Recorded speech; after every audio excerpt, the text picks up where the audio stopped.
All right.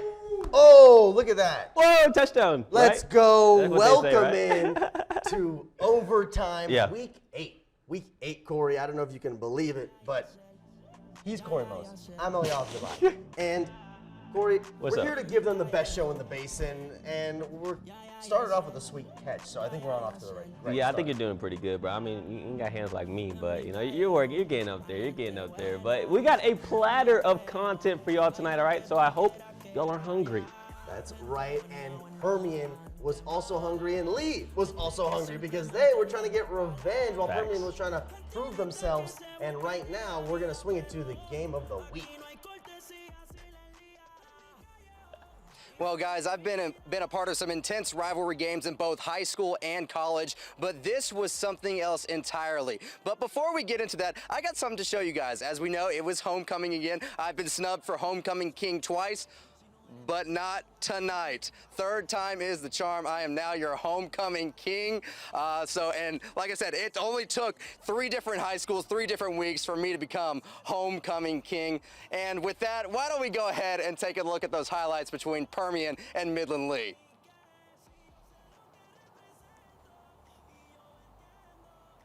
We've got some rivalry action here. Midland Lee taking on Permian High School, and it's Permian's homecoming tonight. Let's start with Permian, the quarterback, Harper Terry. He fakes the throw into the flat, instead launches one to the corner of the end zone and finds Taryn Lemuel. Talk your talk, young man. Here we go, Lee looking for the answer. Direct snap to Mikylin Young, and you be the judge of this. Does the ball come out before he gets into the end zone? Well, it doesn't matter. It was ruled a touchdown, and Lee answers with a score of their own. Panthers, after a long kickoff return, Terry pitches it out to Lucas Salazar, who takes it for 29 yards and the score. Back to Lee. It's Young again, this time from about 9 yards out. He takes it into the end zone and cuts into the Panthers' lead once again. At halftime, we have Permian High 20, Lee 17. Let's hear from Coach after the game.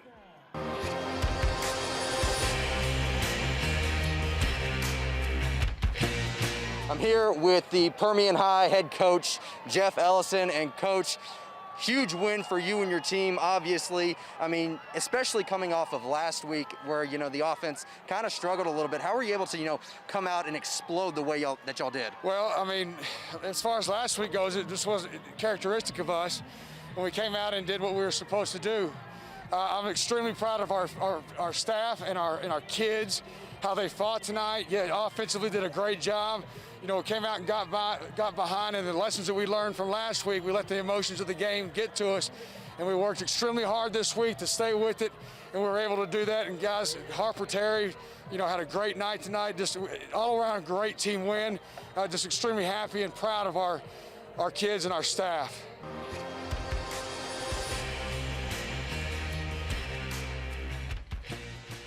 Now, Harper Terry, the quarterback for Permian High School, was the big star of the second half, as he was the big reason that Permian was able to continue to put enough distance between them and Lee as Lee tried to make their comeback. Your final from Ratliff Stadium here tonight, Permian 55, Lee 44. Eliab, Corey, back to you.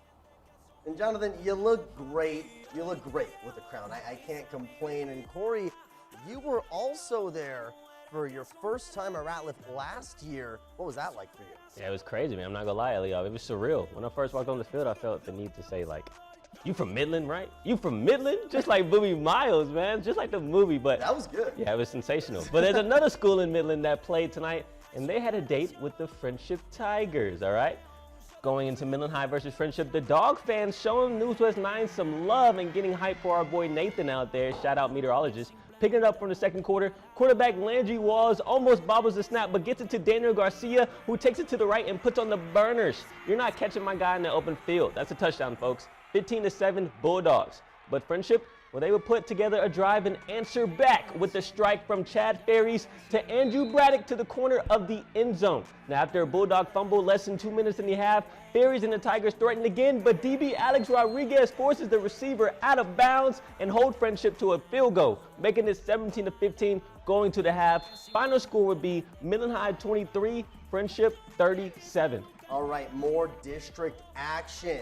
It was senior night for Greenwood as they faced The Lobos from Monahans, our boy Dennis out over here, and G-Wood went to their bread and butter, the ground game, and it was working early. Rangers spinning into the end zone to take a 7-0 lead. Monahans responded by giving the rock to Adam Sauceda, who takes it 50 yards to the house. Corey has enough time to stop for a coffee on his way home. Made it look easy. Sip, sip, indeed. But Greenwood's ground game continued to bully the Lobos defense the rest of the night. Final score, Greenwood, Monahans defensive battle, but Greenwood wins 13-9. All right, Corey. I know we already went over the rivalry game, but now let's chat about the rivalry itself. All right, for this week's Fans in the Stands, we asked the question, what does the Lee-Permian rivalry mean to this community? Take a look. This is like bragging rights for the Permian Basin. So many years dating back to 1961. It's always been such a good rivalry, a healthy rivalry. Fortunately, Permian has an edge on that at the moment, but it's always a great game. Well, it's strong, it's in depth, it's really, really exciting every time. It means that we must win. Go Mojo. I think it's just a really fun game for everyone. It's the best competition in the district, and everyone just gets really hyped for it. What do you think? It's two powerhouses going at it every year. They always have really good programs. It's always fun to watch, hard-nosed football, and they don't make a book and a movie about just every game, so it's pretty neat to see.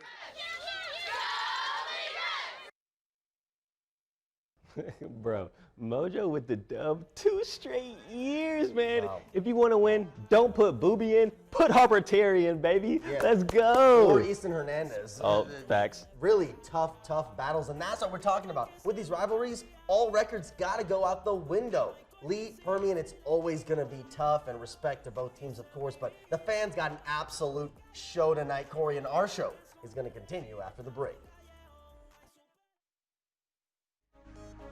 Wake up with us weekdays at 5 a.m. We're here staying connected with the latest news and headlines first at 4. Stay informed weekdays at 5 p.m. Giving you up-to-date information with the latest in weather 7 days a week. We're covering the stories you care about weekdays at 6. We're breaking down the top stories and being your trusted source for news on News West 9 at 10. Welcome back to Game Time. Let's keep this party jumping with more highlights. I'm down for that, especially since Midland Christian was dancing to the end zone all night long. Hey, you like that little rap there? Moving to Midland Christian versus Liberty Christian, the freight train, Brad Evans finds a hole up the gut, and once he hits the secondary layoff, there's no DB that's going to stop him. Mustangs now on top, 7-0. Next possession, a little misdirection here that faked out the cameraman, but it would be Dylan Crutter who ends up with the ball and eventually ends up in the end zone after a little shake and bake. But the Mustang offense wouldn't keep it on the ground as River Rodriguez goes off his back foot and drops a dime to the back corner for another touchdown. Midland Christian would win this one, 55-21. All right, now let's get into some scoreboards. Let's take a look at what we got around the basin. Pecos, not enough against Sweetwater, 62-39. Another one of those district games right there. And then Fort Stockton keeping it rolling. Fort Stockton, big time win. Not a great non-district, but now all that matters is district. 65-28, they are undefeated in district. Midland Trinity seeing the field, 38 to Lubbock Kingdoms, 79. Midland Trinity looking for that first win after trying to get their season up and going. Kermit, no points on the board against Lamesa, 28. All right, next scoreboard here. Alpine put some numbers on the board. 67-6 on Tornillo and Crane. Y'all are some nasty boys, man. 56-0 against Anthony. Gotta love it. Next one. Reagan County, man, they were on a little bit of a roll earlier in the season, but 0 points tonight as they fell 57-0 to Lubbock Roosevelt. And Forsan barely gets the loss here. I wish they would have got that dub, but they lost to Anson 27-23.